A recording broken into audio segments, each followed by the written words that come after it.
Hello friends, welcome to the new episode of my channel. আমি Prince. তো তুফানের প্রথম সঙের টিজার চলে এসেছে একটু আগে, লাগে উড়াধুরা গানটার নাম।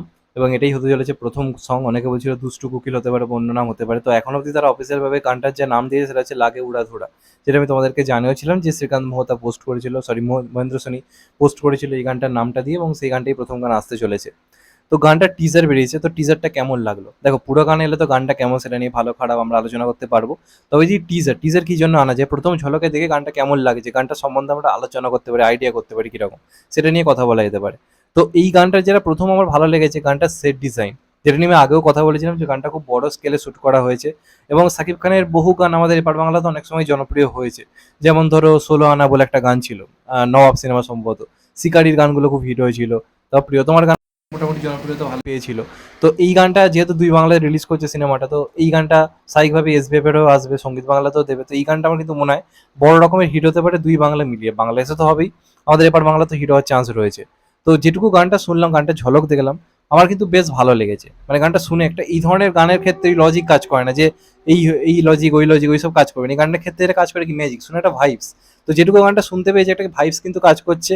আগে আমাদের একবার বাংলা সুপারস্টার জিৎ দেবের গান, আগে এরম গান বহু বহু থাকতো যখন ওই ধরনের সিনেমা তারা করতো। রিসেন্ট টাইমে আমরা জিৎ গাঙ্গুলির কাছ থেকে যেহেতু মিউজিক পাইনি, এই ধরনের গানের এখন অভাব রয়েছে, সেটা আমি কদিন আগেও বলেছিলাম। তো এইরকম গান অনেকদিন পর ফিরছে আমাদের এই মানে আমাদের এপার বাংলাতে। ওপার বাংলায় তো হয়েছে, সাকিব খানের সিনেমায় ধরনের গান থাকে। আমাদের এপার বাংলাতে খুব একটা এখন গান এরম ধরনের গান হচ্ছে না। তো এরম ধরনের গান অনেকদিন পর হচ্ছে। প্রীতম হাসানের গান আমি এর কাছে সেভাবে শুনিনি, তবে সাকিব খানের সঙ্গে তার গলাটা বেশ ভালো রকমই ম্যাচ করছে, এবং গানটার ভাইবসটা খুব ভালো, যে বিটটা বাজছে গানটা জুড়ে সেটা বেশ ভালো। এবং সাকিব খান মিমি চক্রবর্তী জুড়িটাকে আমরা প্রথমবার চাক্ষুষ করতে দেখলাম, তাদের কেমিস্ট্রি দেখতে পেলাম, সেটা কিন্তু বেশ ভালো লাগছে। তাদেরকে একসঙ্গে দেখতে বেশ ভালো লাগছে। মিমি চক্রবর্তীর যে কস্টিউমটা খুব সুন্দর লাগছে এবং তাকে ভালো লাগছে। এবং সাকিব খানের যে লুকটা, এতদিন ধরে তাকে লম্বা চুল দাড়িওয়ালা লুকে দেখছিলাম, এই গানটা রিসেন্ট শ্যুট হয়েছে, আমরা সাকিব খানের যে নর্মাল লুক দেখতে পাচ্ছি সেটাতে, সেই লুকটাতেও কিন্তু সাকিব খানকে খুব ইয়ং লাগছে, ভাল লাগছে, সুন্দর দেখতে লাগছে, এই নিয়ে কোনো সন্দেহ নেই।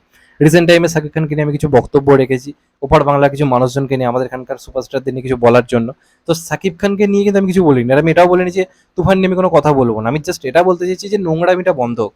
যেমন আমি সাকিব খানকে রেসপেক্ট করছি, আশা করবো ওপার বাংলা থেকে দেবজিতের জন্য যেন রেসপেক্টটা থাকে। আমার বক্তব্য হচ্ছে এটাই। আর যারা এখানে প্রচুর ভিডিও করছে, আমি তাদেরকে এটাই বলবো যে আপডেট আসুক, অবশ্যই ভিডিও করাতে পারি। তো গান এলো আমি ভিডিও করছি, পুরো সঙ্গ আসবে ভিডিও করবো, সেটা আলাদা দিক। আমি বলছি এক্সট্রা যে আপডেটগুলো, সেইগুলো নিয়ে আমার আপত্তি রয়েছে। আমার জাস্ট এটুকুই বলার ছিল। তো যাই হোক, আমার এই গানটার টিজারটা শুনে বেশ ভালোই লাগছে। আশা করবো পুরো গানটাও খুব এনার্জেটিক একটা হবে, একটা ভাইবস দেবে। এবং আশা করবো যে অনেকদিন পর একটা বাংলা গান ভালো রকম হিট হোক, মানে কমার্শিয়াল ক্ষেত্রে। বাংলাদেশে তো হয়েছে, এপার বাংলাতেও হোক। তো দেখা যাক, আই থিঙ্ক প্রথম গানটা ভালো হবে, এবং প্রথম গান সেরকমই হওয়া উচিত যেটা সিনেমার হাইপ বাড়াবে। টিজার ভালো হাইপ রেখেছে, আশা করবো এই গানটাও সেই হাইপটা বজায় রাখতে পারবে। এবং টিজার শুনে তো আমার বেশ ইন্টারেস্টিং লাগছে, আশা করবো গানটাও ভালো হবে। তো দেখা যাক কেমন হয়। তো এটাই ছিল আমার রিভিউ। তোমাদের কেমন লেগেছে ভিডিওটা কমেন্ট করে জানাও। চ্যানেলটা নতুন হলে চ্যানেলটা সাবস্ক্রাইব করে দিও, অ্যান্ড কেটে দেবে আইকন। ভালো থেকো সবাই, টেক কেয়ার, নমস্কার, আবার দেখাবে হয়তো ভাই। সবাই ভালো থেকো সবাই।